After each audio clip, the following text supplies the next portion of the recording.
은행 예금이 위험해졌다.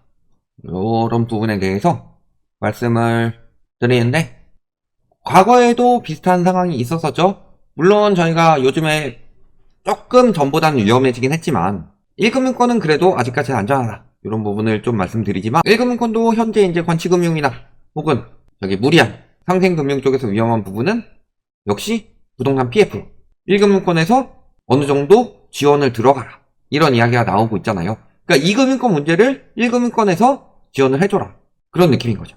이런 부분이 문제가 되고 있는 거고요. 지금 브릿지론이 점점 더 위험해지고 있습니다. 브릿지론이 뭐였죠? 브릿지, 다리죠, 다리. 왜 다리예요?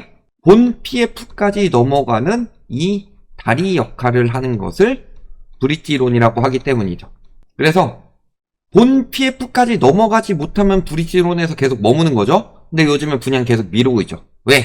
분양가는 고분양가로 해야 되는데 고분양가로 하자니 분양이 안 돼. 그러니까 계속 본 PF로 넘어가지 못하고 사업을 시행하지 못하고 브릿지론에서 머물고 있는데, 지금 캐피탈사의 브릿지론의 비중이 20%가 증가를 했다.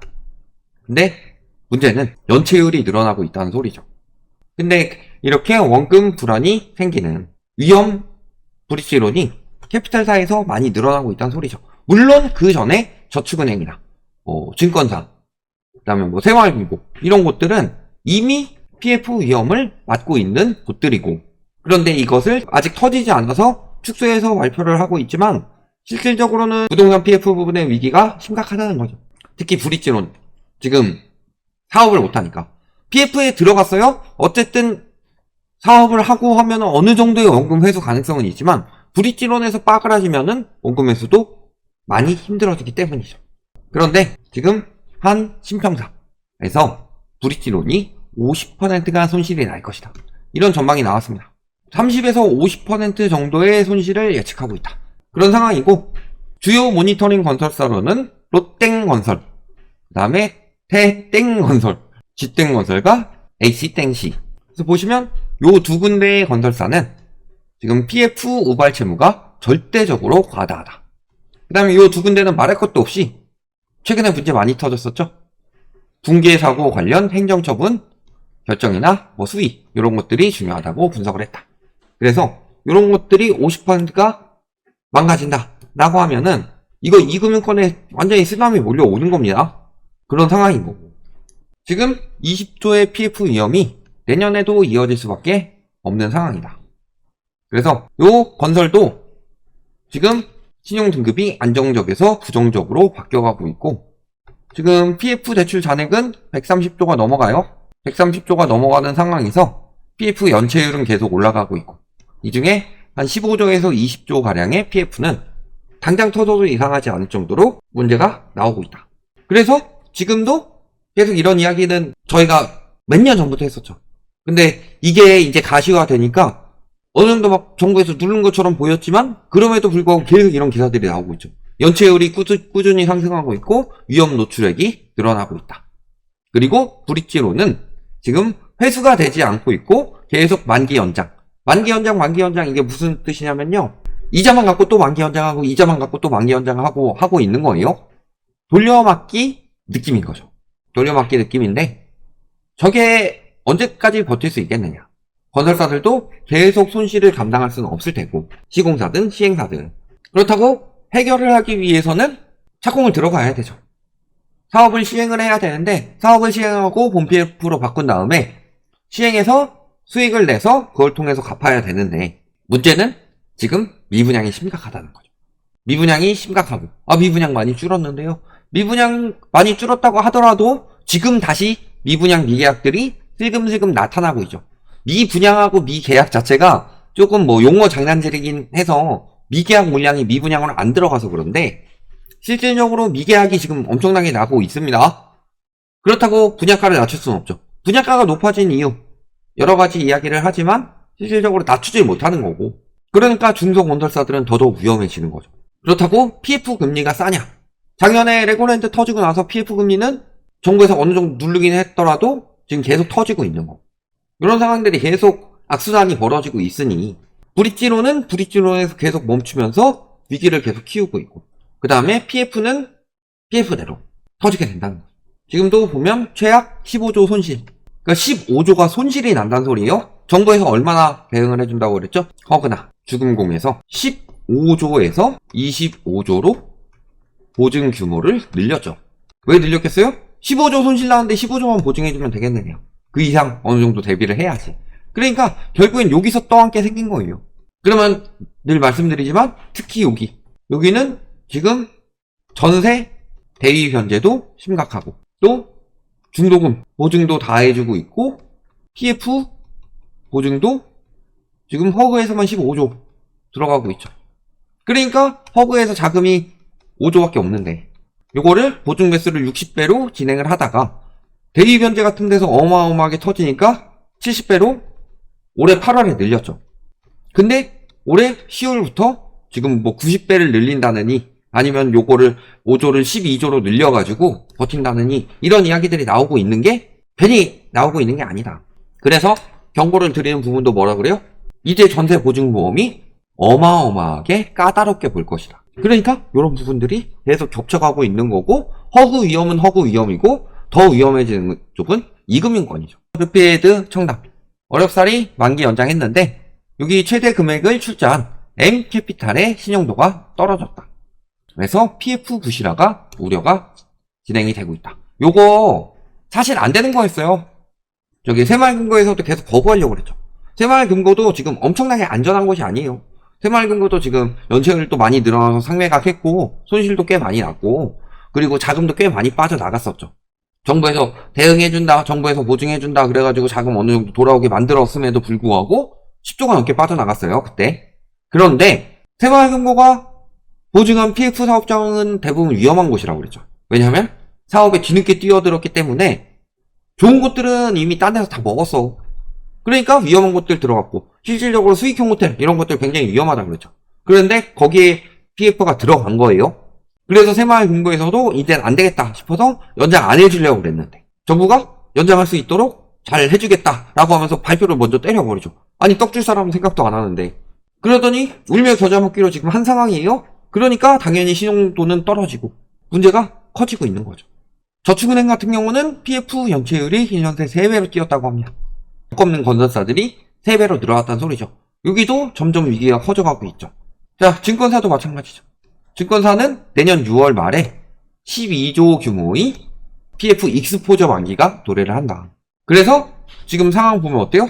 신용 등급 전망이 낮아지고 있고 그 다음에 부동산 PF 사업에서 철수하고 있죠. PF 사업에서 철수하게 되면은 철수하는 만큼 PF 시장은 그만큼 안 좋다는 소리고 익스포저 저거 다 터지진 않더라도 어느 정도 터질 수 있다는 거죠. 또 총선 이후라서 그렇게 막아줄 이유도 별로 없다. 당분간 정치권 이벤트도 없고 그러면 이금융권 문제로 번진단 말이에요? 그러면 뭐가 생겨나는 거예요? 저축은행 사태, 대자비가 나오는 거다. 근데 문제는 당시에는 저축은행이 터졌는데 이번에는 저축은행, 새마을금고, 상호금융, 증권사, 보험사, 캐피탈 이런 것들이 너도 나도 다 PF 시장에 뛰어들었다. 왜? 돈이 된다고 하니까. 언제 생각나요? 서브프라임 모기지 사태 터지기 전에 미국의 금융사들이 그렇게 뛰어들었죠. 너도 나도 돈이 된다고 하니까 주담대 빌려주고 부동산 사업에 투자하고 돈이 없어. 어떻게 해요? 그 빌려준 채권을 가지고 증권을 만들어서 MBS 증권이나 이런 것들 만들어가지고 또 투자받고 그걸 가지고 또 빌려주고 또 빌려주고 아 이거 근데 너무 위험해서 터지는 거 아니야? 그러면 또 보험사에서 나서가지고 그거 또 모아가지고 아 이거 절대 안 터지니까 터지면 우리가 보증하겠다. 대신에 우리나라 정부에서 한 거죠. 그런 식으로 파생상품 어마어마하게 키워가다가 거래가 안 되기 시작하고 부동산 시장이 침체되기 시작하니까 우르르 무너졌던 것처럼 그 당시에는 저축은행이라서 타격이 생각보다 적었지만 지금은 저축은행, 새마을금고, 상호금융, 증권사, 보험사, 캐피탈 이런 것들까지 다 들어가고 있는 거다. 그럼 얼마나 위험해지겠어요. 그 중에서 저축은행만 봅시다. 어때요? 부동산 PF 대출 비중이 굉장히 높고 자기 자본 대비 PF 비중이 225%다. 다 터지면은 지금 저축은행 2배가 남아도 안 된다는 소리죠. 그 다음에 뇌관으로 꼽히는 브릿지론의 비중은 자기 자본 대비 134%다. 여기서 절반이 박살난다고 해봅시다. 아까처럼 반 나누면 얼마예요? 67%죠. 자기 자본 33% 남는 거예요. 내가 예금해 놓은 돈들이. 그리고 PF 대출 중에서 요주의 여신 비중은 25.3%에서 51.7%로 늘었다. 그러니까 여기서 절반이 아니라 여기서 절반이 터져도 이상하지 않을 수준이다. 그리고 단기 순이익은 적자로 돌아서서 원금 까먹고 있는 중이다. 근데 2011년 사태를 보더라도 PF 대출 잔액은 어마어마하게 늘어났고, 근데 당시에 어마어마해서 13조예요. 지금은 PF 위험 금액이 15조 이렇게 나오고 있는데 PF 총액이 13조 때도 굉장히 심하게 터졌는데 지금은 얼마나 더 크게 터지겠느냐. 그리고 연체율도 폭증했다. 물론 연체율이 여기까지 올라가진 않았습니다. 그렇지만 연체율이 그만큼 폭증하지 않더라도 예를 들어서 100만원 중에서 25% 연체하는 거랑 1000만원 중에서 5% 연체하는 거랑 어느 게 더 세요? 요거는 25만원이고 요거는 50만원이에요. 그러니까 지금은 5%만 연체하더라도 25% 연체하는 것과 규모는 비슷하게 터질 수 있다는 소리죠. 그리고 저축은행들이 적자를 내고 있다. 이게 2011년에 터졌던 일들입니다. 그러면은 아까도 말씀드렸지만 터져가지고 자기 자본 대비로 엄청나게 많이 빌려줬는데 다 터져버렸어요. 돌려줄 수 있는 돈에 한계가 있죠. 그러면은 그렇게 터지기 시작했을 때는 무슨 일이 일어나냐? 앞다투어 돈을 빼기 시작합니다. 이게 뱅크런이죠. 그러면은 터지는 게 더 가속화되고 막을 수 있는 부분은 더 크게 터질 수가 있어요. 뒤늦게 들어간 사람 내 돈은. 그러면 혹자들은 이렇게 이야기를 합니다. 보증해준대잖아. 새마을금고도 정부에서 그런 이야기 했었죠. 5천만원 뿐만이 아니라 전액 보장해주겠다. 저축은행도 뭐 터지게 되면 그런 이야기 나올 수도 있어요. 그러니까 그걸 믿는다든지 아니면은 난 5천만원 안 나왔어. 한 4천만원밖에 안 넣어놨어. 터지더라도 보장해주는 만큼 넣었기 때문에 문제 없어. 이런 식으로 생각할 수도 있겠지만 저축은행 사태 이후 첫 파산 종결. 저축은행 사태가 언제 터졌다 그랬어요? 2011년. 근데 2011년 이후 파산한 30개 저축은행 중에서 파산 종결 사례가 첫 번째로 나왔는데 이게 언제다? 올해 8월이다. 그리고 2011년 저축은행 사태를 진정시키기 위해서 자금 투입한 것 중에서 아직도 절반밖에 회수를 못했다. 8.5조나 미상한 상태로 남아있다. 얼마나? 오래 간다는 소리예요. 내가 보증을 받으면 뭐해? 당장 쓰려고 하는데 쓸 돈이 없는데 거기다가 넣어놓으면. 그러니까 위험하다는 거예요. 그러니까 이금융권에서는 1금융권은 그래도 예대 수익으로 많이 올리기 때문에 크게 문제가 없지만 2금융권 같은 경우는 PF로 많이 올렸어요. 지금은 대출로 수익을 올리기도 쉽지 않아요. 요즘에 그런 이야기 나왔었죠. 저축은행 예금금리가 4.5%까지 올라가니까 역마진 난다. 법정 최고 이자가 20%에서 멈춰서. 이런 부분을 보면은 지금 수익을 내는 곳들은 점점 더 손실로 가고 있는데 위험은 점점 커져가고 있어요. 예대도 연체율 늘어나고 있고 PF도 연체율 늘어나고 있고 PF는 브릿지론 위기는 크게 터진다고 하고 있어요. 물론 보장 받으실 수 있습니다. 근데 당장 보장 받느냐 아니면은 나중에 기회비용 다 날리고 한참 뒤에 보장 받느냐 이건 얘기가 다른 거고 그렇기 때문에 내 예금이 위험해질 수 있다. 특히 5천만원 넘는 사람들은 보증을 못 받을 수도 있고 이런 것까지 잘 생각해 보시면은 왜 지금 자꾸 이금융권에 있는 자금이 위험하다 저희가 이 부분을 말씀을 드리는지 그리고 PF 문제 해결 안 됐는데 정부가 레고랜드 사태 막으려고 은행 관치금융으로 누르고 1금융권 눌러가지고 2금융권까지 안 번지게 금리 인상 안 번지게 PF 금리 안 오르게 막고 그 다음에 최근에 또 채권 발행 늘려가지고 채권 금리 올라가게 생기니까 기관에서 사주고 이런 식으로 하면서 어떻게든 연장해서 막고 있는지 하지만 이거 내년까지 총선 끝나고도 막을 수 있을지 총선 전에 터질 수도 있는 문제인데 이런 부분 생각해 보시면 답 다 나온다. 지금 저기 이금융권 예금이 왜 위험해졌는지 이렇게 보시면 되겠습니다.